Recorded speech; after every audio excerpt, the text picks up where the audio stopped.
So last week you explored the principles of honesty and rigor and began to notice how these values connect with the other principles of research integrity.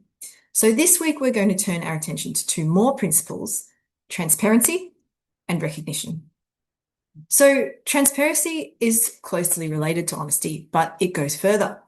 It's about being open in the way you act and communicate so that others can clearly see how your decisions were made and how your research was carried out. So in academic research, transparency shows up in lots of different ways: by explaining your methodology step by step, by keeping concrete and accurate records, storing them safely, and managing your data responsibly. It also means acknowledging the role that tools like AI may have played in your process, as well as acknowledging everyone who's contributed to a research output. It also means being upfront about mistakes and correcting them as soon as possible if you happen to make one.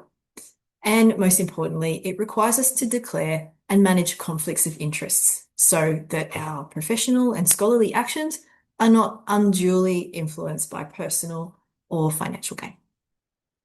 And we'll also look at the principle of recognition, which in Australia has a very specific meaning.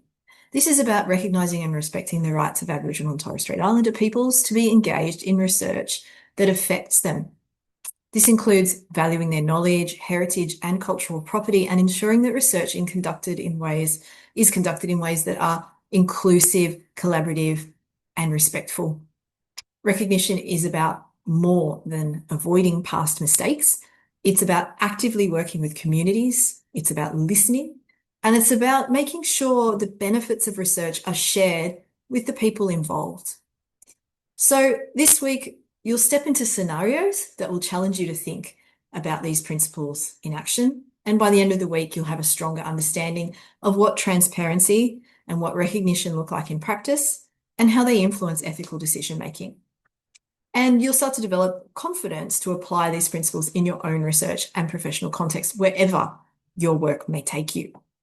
So let's get started. This week's about being transparent and respectful in our research, and building trust with the communities and research audiences that we work with through our scholarly and academic activity. So I'll see you in the discussion forums. I hope you enjoy the content of this week, and look forward to chatting with you online further.